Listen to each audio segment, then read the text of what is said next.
Thank you, Mary. And it's about time for us to take our health segment.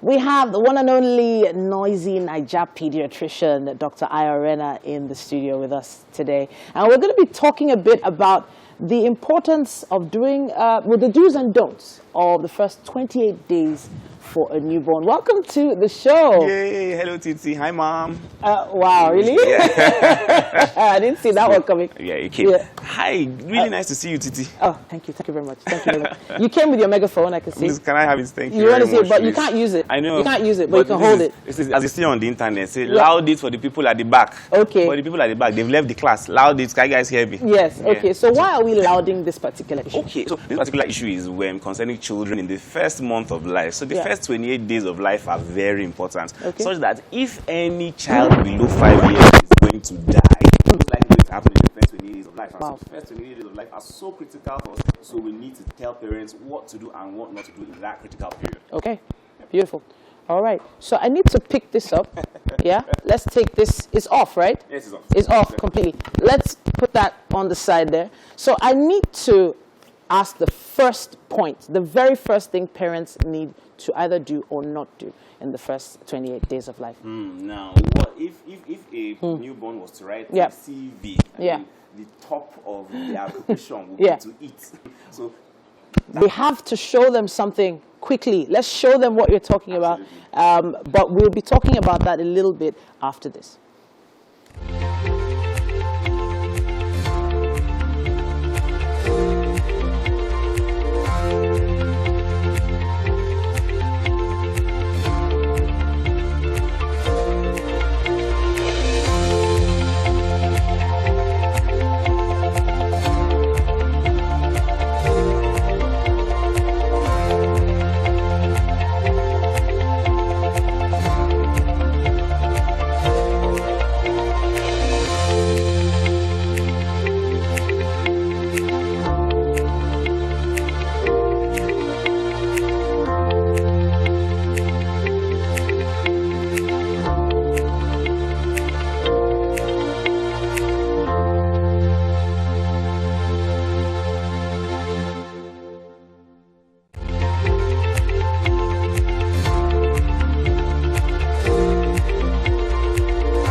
And we're back. Dr. Ayodele in the building.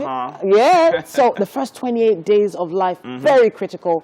Not a lot of parents understand how critical that particular time is. You were talking about a particular point. Let's go back to that point right now. Yes, I was saying that if a newborn was to write his CV, the first competency that he will actually put on the CV is feeding, because that's the most important job a newborn is to do. A newborn is to feed. And ideally, a newborn should be put to the breast within the first 1 hour after delivery, whether it's a cesarean section or it's a vaginal delivery. That needs to happen, and that helps to just set the tone and set the pace for what will happen for the rest of that bonding period that the mother and child are going to have. And you really don't want an infant to sleep for more than 3 hours without feeding. So some mothers tend to just allow the baby to just sleep 4 hours, 5 hours, but as much as possible, max, don't let a child go over, a newborn baby go over 4 hours without feeding. So if a newborn has slept for 3-4 hours, please wake them up, even if you just get sick, and then you can let them go back to bed. So feeding, very important. And of course, breast milk is definitely best. Okay. All right. So that's one of the do's. What's one of the don'ts? Now, one of the don'ts, you know, when it comes to feeding is that when you are feeding, first of all, I mean, as I've said, you know, breast milk is definitely best, and formula is an option, but please make sure that you discuss the options for formula with your physician, you know, before you commence formula, because it does have some of its own drawbacks in terms of, you know, allergies to cow's milk and, allergies to cow's milk protein. And also when it comes to feeding, also make sure that the bottle, if you must bottle feed, make sure that the bottle is well sterilized, because that can really be a sort of harbor for germs and viruses that can cause trouble. All right. So that's the first few hours. Now, the parents have got to have all the feeding schedule. Maybe every 2.5, 3 hours they're feeding newborn. What's the next do that they need to know? So the next do is make sure that you're taking care of the umbilical cord. Now, the umbilical cord is very important in the sense that if an infection is going to get into the baby one way or the other, the umbilical cord is probably the most likely route of entry.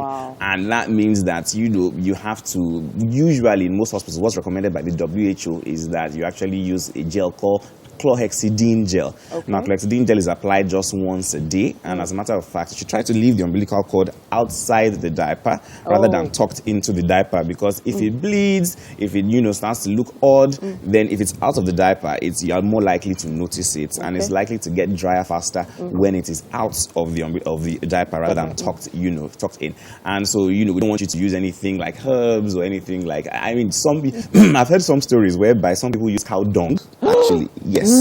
Yes, so you do see those sorts of things, and I've had. But there's agbo now. The local agbo. The grandma said we should put agbo there. So those aren't very safe either. So agbo a no-go as far as the umbilical cord is concerned. Okay, all right, fantastic. So that's a do or a don't. Yes, that's a don't and a do. That's a do. Use chlorhexidine gel, and then don't use anything else. Don't use herbs or anything else. Abroad, actually, what they just do is that they just say clean with water and then leave it exposed and then make sure that it dries by itself. But I kind of get the feeling that the bacteria here in environment actually they have a master's degree in infecting people. So you really don't want to just mess around with that bacteria here. All right.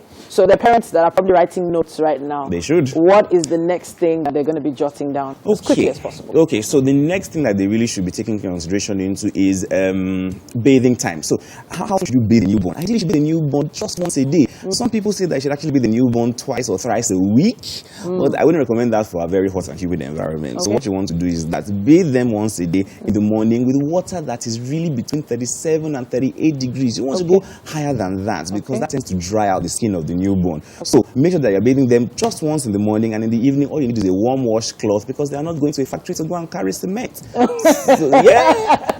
that really is what you. So they are not. I mean, they're not going to market. So you just want to make sure that their skin is clean. If not, you'll have a lot of skin irritation and rashes and stuff you really don't want your newborn to have. All right then. At that point, we're going to take a quick break and we will be back with more.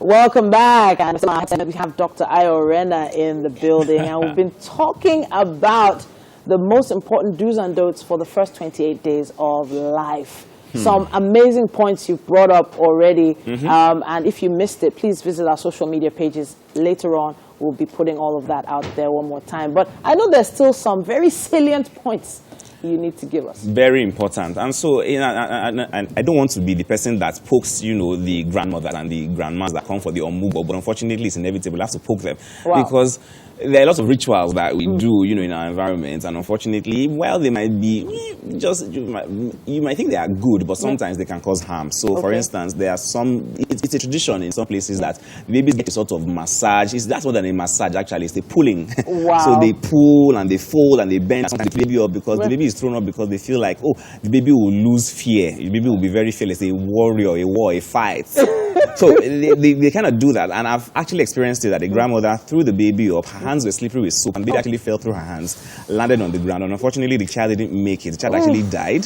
So at the end of the day, while you might think, this is just harmless practice, but when it does go south, it goes south really bad, and so you really don't want to be flinging any newborn baby up, especially not with soapy hands, and so we want to avoid that altogether. So that's a don't. So don't fling the baby up because it really doesn't prevent the child from having any sort of fear or anything like that. Then the other thing, of course, is regards to jaundice. If any newborn baby is going to be admitted in the first few days of life, it's going to be because of jaundice. So how do you prevent jaundice? One, make sure that you don't rub any form of mentholatum on yourself or on the baby, because some people tend to want to do that and they rub mentholatum on their hands and on their feet. Yes, menthol, actually. So those vapor rubs. The vapor rubs, so and the likes. And so they do that because they feel like, it keeps the baby warm, and that that isn't really accurate because it doesn't keep the baby warm. It just gives the sensation of keeping the baby warm, you know, but it really doesn't keep the baby warm. And I've seen a situation whereby they were using menthol on the child, and on the day of the naming ceremony, the child actually died because the jaundice level had shot up to significant levels. So please don't use menthol. Don't use pawpaw water to treat jaundice because it isn't proven to actually work. So also don't just rely only on early morning sun. Make sure that the level of the jaundice has been tested in the hospital and that they are certain that early morning sun is something that can actually deal with it. Dr. Ayodele Renner always has those points short and sharp for us, and we know that he'll be available to answer your questions on social media. Just check us out with our hashtag WakeUpNigeria on TVC. Please make sure you come back again next week. I definitely will. All right, then at this point, we have to head to our music segment, and we have the one and only Haladin about to perform. Take it away.